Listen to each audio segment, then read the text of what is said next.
Cease fire 2 दिन के लिए बढ़ा है, लेकिन अभी भी भयंकर जंग के आसार बने हुए हैं। हालांकि इस बीच सुलह का रास्ता निकल सकता है, क्योंकि अमेरिका फिलिस्तीन स्वतंत्र राष्ट्र के फॉर्मूले पर तैयार होते दिख रहे हैं। लेकिन इजराइल इस फैसले पर नहीं माना तो मिडिल ईस्ट में महायुद्ध भड़क जाएगा, जिसका खमियाजा अमेरिका को भुगतना पड़ सकता है।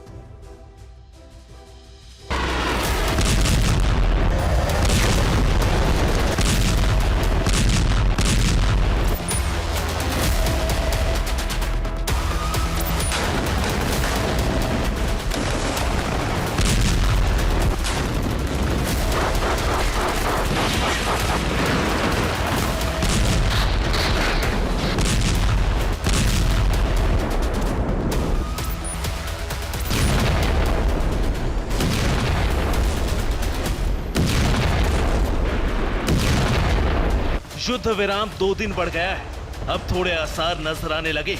शायद हमास और इजराइल के बीच पूरी तरह से युद्ध रोकने का कोई रास्ता निकला। अगर ऐसा नहीं हुआ तो इजराइल गाजा पर पहले से भी ज्यादा बम बरसाएगा।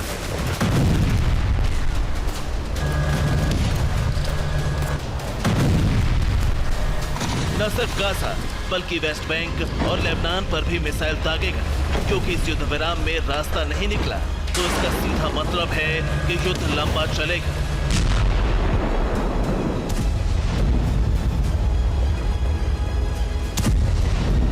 लेकिन अमेरिका नहीं चाहता कि युद्ध खींचे, क्योंकि अमेरिका पहले से ही यूक्रेन मोर्चे पर घिरा हुआ है। अगर इजराइल हमास मोर्चे पर अमेरिका घिरता है तो उसके लिए काफी नुकसानदायक साबित होगा।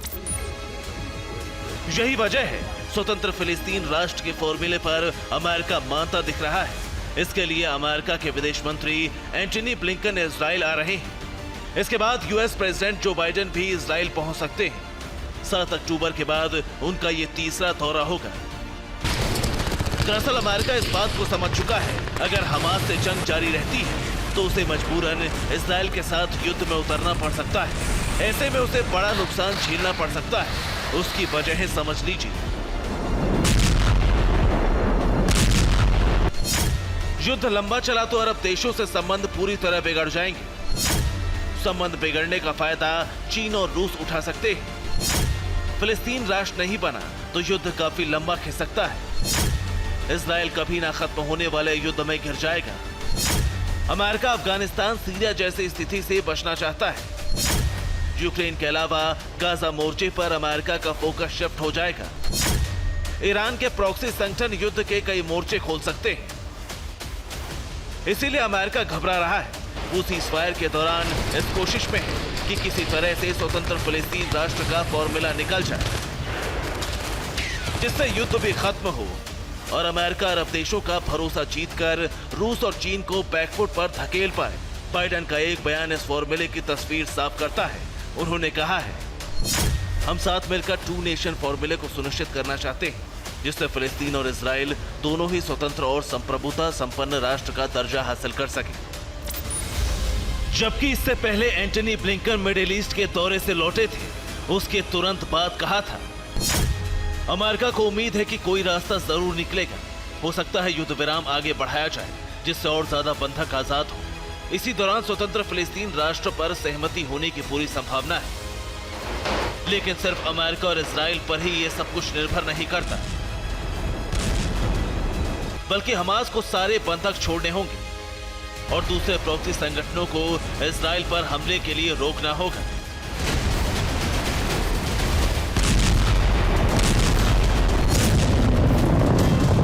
क्योंकि इजराइल और अमेरिकी सैन्य बेस पर अगर हमला हुआ तो इजराइल इसका जवाब जरूर देगा। सीरिया के इंटरनेशनल एयरपोर्ट पर इजरायली एयर स्ट्राइक इसी बात का सबूत है कि वो हर मोर्चे पर युद्ध के लिए तैयार है।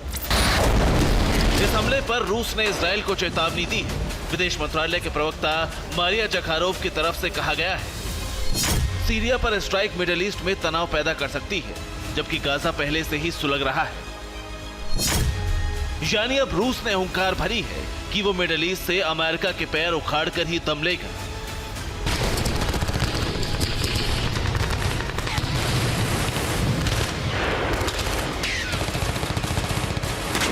जबकि तुर्की बार बार पश्चिमी देशों को इस मामले से दूर रहने की सलाह दे चुका है। क्योंकि मिडिल ईस्ट में हालात यूरोप से एकदम अलग है। वैसे भी ईरान इस युद्ध को धर्म युद्ध में बदलने के लिए तमाम इस्लामिक देशों को एकजुट करने में लगा है।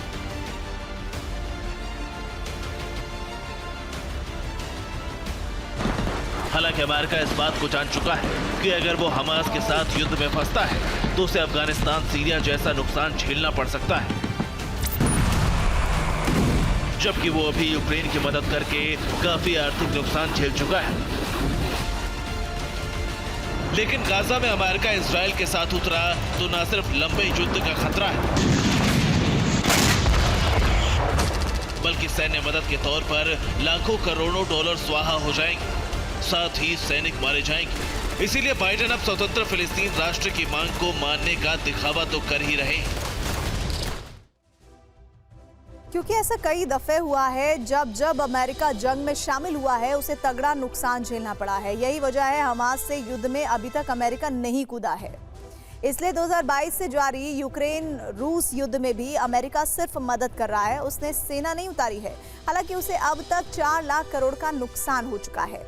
और इसी तरह 2001 से 2021 तक अफगानिस्तान में तालिबान से चले युद्ध में अमेरिका ने सेना उतारी थी, जिसमें उसने 2400 सैनिक मारे गए थे और 150 लाख करोड़ का नुकसान हुआ था। जबकि सीरिया इराक में 2011 से युद्ध जारी है, जिसमें अब तक 211 सैनिक मारे गए हैं, जबकि 140 करोड़ का नुकसान हुआ है।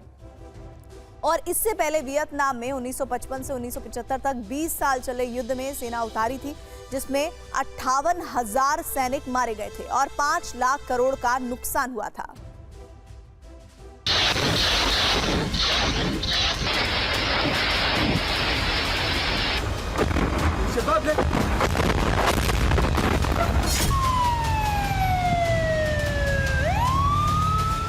वैसे भी जब से इजराइल हमास युद्ध शुरू हुआ है तब से मिडिल ईस्ट में मौजूद अमेरिकी सैन्य ठिकानों पर हमले तेज हो गए।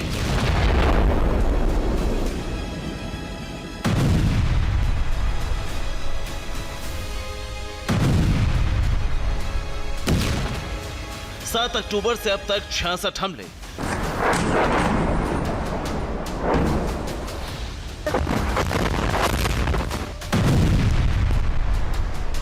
अमेरिका को सुरक्षा घेरा बढ़ाना पड़ा।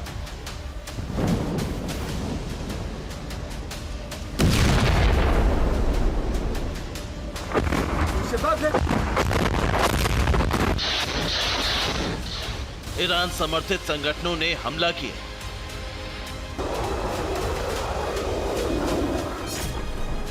यानी अमेरिका के लिए हालात अफगानिस्तान वाले हो जाएंगे, क्योंकि वहां उसे तालिबान जैसे कट्टरपंथी संगठन से लड़ना पड़ रहा था। इसी तरह सीरिया और इराक में उसे आईएस से युद्ध करना पड़ रहा था।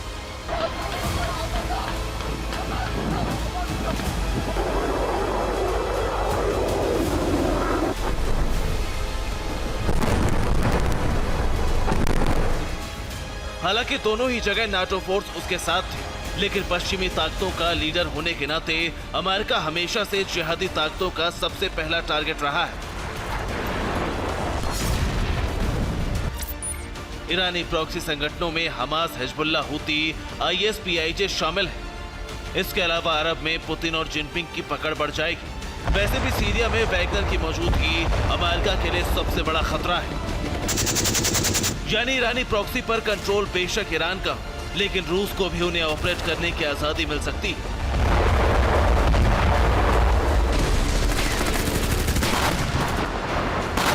वैसे भी ईरान और रूस की दोस्ती अमेरिका यूक्रेन वॉर में देख चुका है, जब ईरान से मिले ड्रोन से यूक्रेन को रूस ने दहलाया था, जबकि चीन ईरान में न्यूक्लियर प्रोजेक्ट में काफी मदद कर रहा है। ऐसे में मिडिल ईस्ट में अमेरिका की घेराबंदी का चक्रव्यूह तैयार हो चुका है। शायद इससे बचने के लिए अमेरिका फिलिस्तीन स्वतंत्र राष्ट्र का फॉर्मूला लेकर युद्ध से बचना चाह रहा है। ब्यूरो रिपोर्ट, TVN भारत पर।